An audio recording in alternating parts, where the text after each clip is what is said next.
While introducing me at her birthday dinner, she smirked and said, "Don't get any ideas. You're just temporary." Everyone chuckled awkwardly. I stood up, paid my share and said, "Guess the temporary part just ended," and left. She called an hour later crying.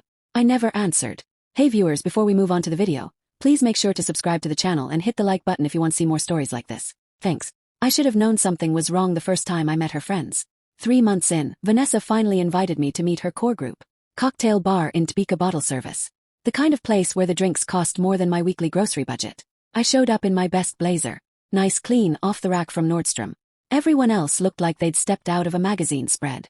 Connor, Brittany's husband, was the first to ask. "So Nathan, what do you do?" "Architecture," I said. Polite nods around the table. "Which firm?"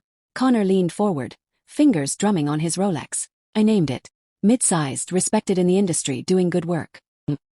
His smile didn't quite reach his eyes. "I thought you meant one of the big ones." The conversation moved on. I felt like I'd failed a test I didn't know I was taking. In the Uber home, Vanessa was quiet. "You were quiet tonight," she finally said. I felt like I was being interviewed for a position I didn't apply for. She shifted in her seat. "What does that mean?" "Your friends spent the whole night trying to figure out if I was worth your time based on my resume. They're just protective. They've seen me date guys who had the right credentials. That's not fair." I turned to look at her. "Do you care about any of that stuff?" "No, of course not." She took my hand. "I like you for you." "Good, because that's all I've got to offer." She leaned in and kissed me. "That's all I want." But she was lying to me, to herself, to both of us. The signs were there. I just didn't want to see them. Month 4, my firm won a small but prestigious design award. I was excited. It was recognition that actually mattered in my field. Vanessa posted about it once on her Instagram story. Vague and brief. Didn't tag me. When I asked why, she said, "I don't like mixing personal and professional online." Month 5, we ran into her ex-boyfriend Preston at a charity gala. He was everything you'd expect. Finance background, PC Philippe watch, stories about his place in the Hamptons. Vanessa lit up talking to him in a way I hadn't seen in weeks. On the drive home she went quiet. "What?" I asked. "Nothing," she said, staring out the window. But something had shifted. Month 6, my parents visited the city. I'd been wanting Vanessa to meet them properly. She agreed but seemed uncomfortable the whole time. My dad talked about his years working at the machine shop. My mom talked about their small apartment in Queens. Vanessa smiled politely and checked her phone every few minutes. Later, she called them sweet in a tone that made it sound like an insult. By month 7, she was mentioning Preston constantly. "Preston took me to this restaurant. Preston knew the owner of that gallery." I noticed I'm not insecure, but I'm not blind either. Then came her birthday. 2 weeks before the dinner, Vanessa announced she was doing something big. I'd assumed it would be intimate. Close friends, maybe her parents on a separate night. She sent me the guest list. 16 people. Most I'd never met. "Maria," I looked at the restaurant reservation. "That's like $300 a person. It's my birthday. I only turned 28 once. I'm not saying don't celebrate. I'm saying maybe somewhere more reasonable. I'd love to take you somewhere special. Just the two of us." God, you sound like my dad trying to teach me about budgets. "Nessa, everyone pays for themselves anyway. You can afford one nice dinner, can't you?" "It's not about affording it." "Then what's it about?" I hesitated. "It's about you wanting to perform for people instead of just being." Her expression went cold. "Not everyone is satisfied with just being, Nathan. Some of us have standards." It hurt. She knew it. She didn't apologize. The week before her birthday, I finished my gift. I've been working on it for weeks. A custom architectural drawing of the building where we first met. That gallery opening where we talked for 3 hours straight, where she told me I was the most interesting person she'd met in years. I showed it to my sister Sophie. "It's gorgeous," she said, running her finger along the frame. "She better appreciate this." "She will." Sophie looked at me for a long moment. "Nate, can I ask you something? Are you happy?" "What kind of question is that?" "A real one. Because from the outside, it looks like you're trying really hard to make someone happy who doesn't try back. You don't know her like I do." "Maybe. Or maybe I see her clearer because I'm not in love with her." I didn't have an answer for that. The night of the dinner, I arrived at Maria in my best suit. The restaurant was stunning. Floor-to-ceiling windows, ocean murals, the kind of place designed to impress. Vanessa's friends were already there. Champagne flowing freely. She was in a designer dress I'd never seen. Definitely new. Definitely expensive. She kissed my cheek, not my lips, and took my wrapped gift without really looking at it. "Oh, you can just put that on the gift table." There was a literal gift table, designer shopping bags, Tiffany boxes, Cartier ribbons. My simple wrapped frame looked pathetic next to them. The seating arrangement told me everything I needed to know. Long table, Vanessa at the head. Me near the far end between Greg, Madison's drunk husband, and an empty chair. Vanessa was surrounded by Brittany, Connor, and people I'd never met. I'd been placed at the kids' table. The first hour was death by 1,000 cuts. Greg turned to me once. So architect, that's cool. Like you design houses, commercial buildings mostly. We just finished a yeah, cool. He was already looking away from down the table. Madison's voice carried. Vanessa, remember when Preston took you to Cipriani for your birthday? That was so romantic. Vanessa laughed. Didn't correct her. Didn't mention me. God, I miss Preston, Brittany said. He was so fun. He was also a narcissist, Vanessa replied. But a rich narcissist. Everyone laughed. I felt my jaw tighten. Connor eventually addressed me. So Nathan, what do you drive? The question was a trap. Everyone at the table knew it. Honda Accord. Reliable. Greg clapped me on the shoulder. Can't go wrong with Honda. The condescension dripped from every word. I just got the new Porsche Taycan. Connor said. Electric. $180,000. Why would anyone say that? 'Cause they could. Because I couldn't. Vanessa was on her fourth glass of champagne when Preston walked in. Preston. She practically shouted his name. She got up, hugged him too long. He made the rounds, gave me a good to see you man without actually seeing me, and took the empty seat next to Vanessa. I watched them talk. She was animated, touching his arm, laughing too loud. She hadn't looked at me in over an hour. Dessert was being served when Brittany stood up with her glass. Okay, speech time. Everyone groaned good-naturedly.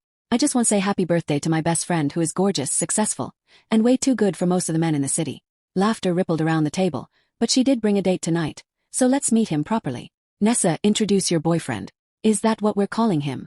Vanessa stood up, unsteady on her heels, glass in hand. Everyone, this is Nathan. She gestured vaguely in my direction. Few people waved. Nathan is, well, he's my boyfriend. She made air quotes. People laughed. I went very still. But seriously, Nate. She was looking at me now, smirking. Don't get any ideas. You're just temporary. The table went quiet. Not silent, but uncomfortable. Vanessa. Madison started. What? I'm being honest. That's healthy, right? Communication. She looked at Preston. I mean, come on. Look at him. He's sweet. He's fine, but he's not exactly. She gestured at Preston, at Connor. You know, he's not the endgame. Brittany tried to laugh it off. Oh my God, Nessa, you're terrible. He's like a palate cleanser, Vanessa continued, gaining momentum. You know when you eat sorbet between courses? That's Nathan. He's the sorbet between the real meals. Few people laughed nervously. Ethan, the one gay friend in her group, looked horrified. Preston was smirking. My face was stone. What did you call it, Britt? A bridge boyfriend. That was a joke. Well, it's true. He's a bridge from Preston too. Whoever's next. She laughed. God, that sounds mean, but it's not mean if it's true, right, Nate? She was looking right at me, expecting me to laugh along. Is that what you think I am? My voice was quiet. Oh, don't be sensitive. You knew what this was. No, I really didn't. Come on, be honest. Did you really think we were going to get married? You're an architect who drives a Honda. She gestured at herself at the opulent table. It was fun, but let's be realistic. Dead silence. Preston smirked. Harshness. I'm just being honest for once. Everyone else is too polite to say it, but we're all thinking it. Ethan put down his fork. Vanessa, stop. What? He's a grown man. He can handle the truth. He turned back to me. Right, Nate. You can handle it. I stood up, calm, controlled. Every eye at the table turned to me. I pulled out my wallet and counted exact cash, my meal, my drinks, generous tip. Placed it on the table in front of my plate. You're right about one thing, I said. What's that? I can handle the truth. Nate, sit down. You're making a scene. You just called me a palate cleanser in front of 16 people. The scene's already been made. Her face shifted. Nervous now. I was joking. God, can't you take a joke? Were you joking when you said I'm not the endgame? Or when you said I'm temporary? Or when you wondered out loud if anyone at this table actually thought we'd get married? She had no answer. I looked around the table. Did that sound like a joke to any of you? Silence. Ethan shook his head slightly. Preston was still smirking. Here's the thing, Vanessa. Kept my voice level. You're absolutely right. I'm not your endgame because you don't get to decide my endgame anymore. I do, Nathan. Wait. She stood up, panicking. I've spent 8 months trying to be good enough for someone who just announced to everyone here that I never was and never would be. I didn't say that. Yes, you did. You just didn't expect me to hear it like that. You expected me to sit here and take it because I'm just temporary and temporary things don't get a say. You're overreacting. I walked to the gift table and picked up my wrapped frame. I made you something. Spent weeks on it. But you know what? You don't deserve it. Nathan, please. I looked at her one more time. She was crying now. Mascara running. Guess the temporary part just ended. I turned to the table. Enjoy your dinner. I walked out. Didn't rush. Didn't slam anything. Just left. I sat in my car in the parking garage for 20 minutes. Hands on the steering wheel, breathing. I wasn't crying, wasn't angry, just clear. I unwrapped the gift I'd made her. The architectural drawing really was beautiful, detailed, professional, hours of work. Keep it for myself. I drove to Marcus's apartment. My best friend took one look at my face and said, "What happened?" I told him everything word for word. "Jesus Christ," he said when I finished. "Yeah, so what are you going to do?" "Nothing. Nothing." "What's there to do?" She said what she thinks. Left. Done. Marcus leaned back on his couch. "She's going to call probably. Are you going to answer?" "No, not even to hear her out." "Marcus, she called me a palate cleanser in front of her ex-boyfriend. In front of people I've spent 8 months trying to impress for her sake. What's there to hear out? An apology. An apology for what? For saying what she actually thinks. She did me a favor. She was honest for the first time in our relationship. You're really done." "I'm really done." He studied me. "You okay?" "Thought about it." "You know what? Yeah, I actually am. Feel lighter." At 10:47 p.m. my phone started ringing. "Vanessa, I let it go to voicemail." "Marcus, watch me. You're really not going to answer." "Whoa." She called again at 10:52. Voicemail again. This time she left a message. "Hey, hi, it's me. I think maybe we should talk. I was drinking and I said some things that came out wrong. You know how I get when I drink. It was supposed to be funny. Everyone was laughing. I was just, I don't know, playing to the crowd.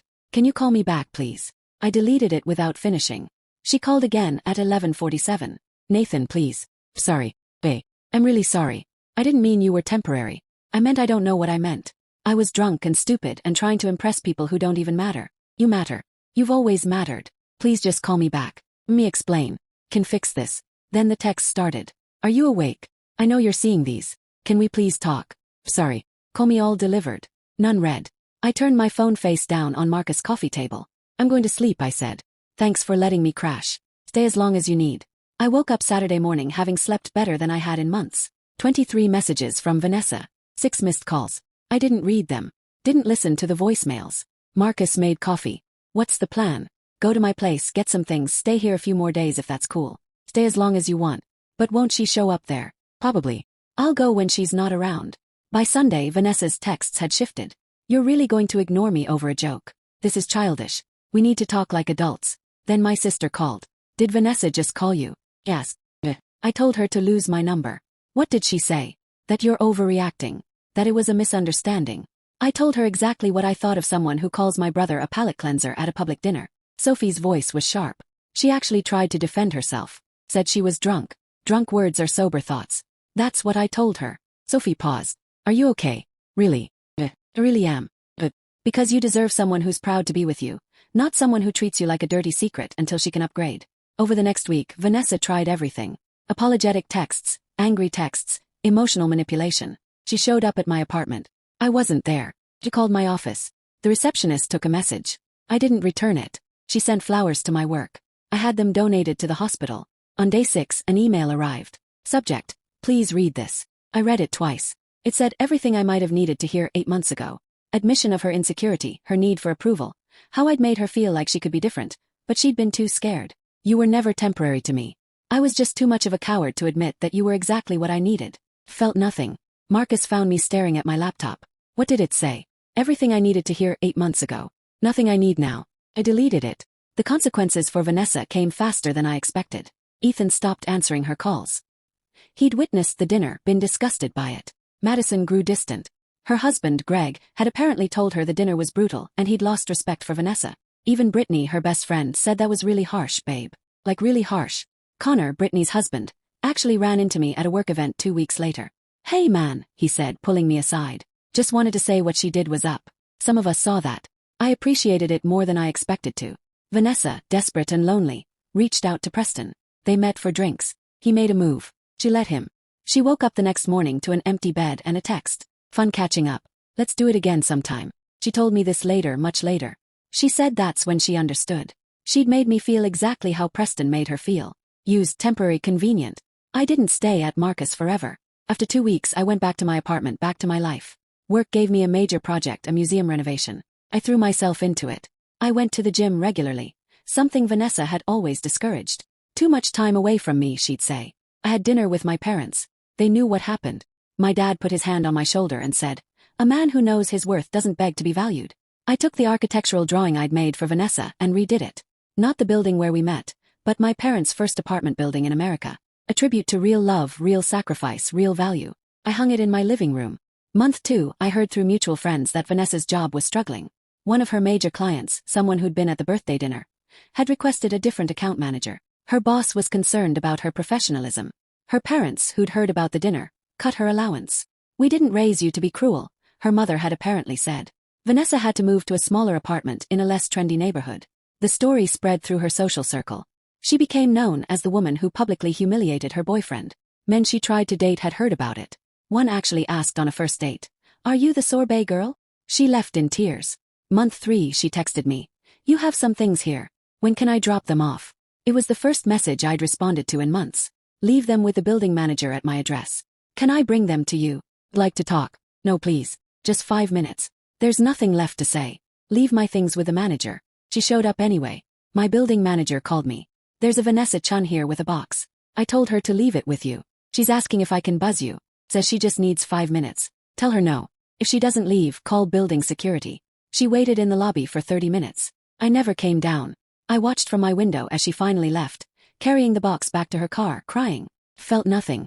4 months after the dinner, my museum renovation project was featured in a public exhibit. My firm was proud. Local architecture magazines were covering it. It was a big deal. The opening was packed. My colleagues, my parents, Sophie and her husband James. People from the industry I respected. I was standing near one of my renderings talking to a journalist about the design choices when I saw her. Vanessa, she stood near the entrance scanning the room. When she spotted me, she froze. I turned back to the journalist and finished my thought. She waited. Eventually she approached. "Hi," she said. Turned. No emotion on my face. "Vanessa, I saw the exhibit was happening. Your work is beautiful. Thank you." Awkward pause. "How have you been?" Busy. Can see that. This is amazing, Nathan. Really. You should be so proud. I've been thinking about you. She looked frustrated. "That's it. Just okay. What do you want me to say?" "I don't know. Something. Anything. You were with me for 8 months and now you look at me like I'm a stranger. Vanessa, you called me a palate cleanser at your birthday dinner. What did you expect would happen?" "I expected you'd let me apologize. I've tried for months and I heard you. I read your email. I got your messages and you just ignored them." "Why?" "Because an apology doesn't undo what you said. It doesn't change what you actually think of me. I don't think that anymore. I was wrong." I looked at her. Really looked at her. "You weren't wrong, Vanessa. You were honest. For the first time in our relationship you said what you really felt. I'm just sorry it took you getting drunk at your birthday dinner to do it. That's not fair. People say stupid things when they're drunk. Drunk words are sober thoughts. God, everyone keeps saying that." She was crying now because it's true. "You said I wasn't the endgame. That I was temporary. That I'm not the type of guy you end up with. I was trying to impress people who don't matter, but they do matter to you more than I did. And that's fine. But I'm not going to be with someone who's ashamed of me." "I wasn't ashamed." "Yes, you were. You seated me at the end of the table. You barely talked to me all night. You compared me to Preston in front of everyone. You told 16 people that I was a placeholder until someone better came along." "No." Her voice broke. "I know I did. And I've regretted it every day since." "Believe you. Then why won't you give me another chance?" "Because I don't want one." She looked like I'd slapped her. You don't." "Well, I spent 8 months trying to be good enough for you, trying to fit into your world, trying to impress your friends, and the whole time you were embarrassed by me." "That's not true. You never posted a photo of us. You forgot to invite me to things. You made excuses for why I couldn't meet your parents properly. Every time we were around your friends, you'd introduce me like I was your assistant or something. I'm different now. Maybe you are, but I'm different too. I'm not the guy who will accept being someone's secret anymore. I'm not the guy who will wait around hoping to be good enough. You were always good enough. Then you should have treated me like it." She was fully crying now. "So that's it. We're just done. We've been done since your birthday. You just didn't realize it because I stopped responding." "I love you," she said desperately. Paused then gently. "No, you don't. You love the idea of being loved. But you don't love me. If you did, you wouldn't have said those things. You wouldn't have treated me like I was beneath you. I never said you were beneath me. Vanessa, you call me sorbet between real meals. What else would you call that?" She had no answer. "I hope you find what you're looking for. I really do, but it's not me. Please, I have to get back to my family. Take care of yourself." I walked away. "Nathan," she called after me. Kept walking. Sophie saw Vanessa, gave her a cold look, and put her arm around me. I looked back once. Vanessa stood alone in the crowded gallery, watching me laugh with my family. She finally understood. She'd had someone who loved her, and she destroyed it for people who never cared. I went back to my parents. My mom touched my arm. "Was that her? Are you okay?" "Yeah, I really am." My dad patted my shoulder. "Good man." The exhibit continued. I was present, engaged, celebrating an achievement I was genuinely proud of. Surrounded by people who were proud of me, not thinking about Vanessa at all. I'd moved on, not to someone new but to myself. And that was enough. Thanks for watching. Make sure to subscribe to the channel and hit the like button. What do you think about this story? Share it in the comments.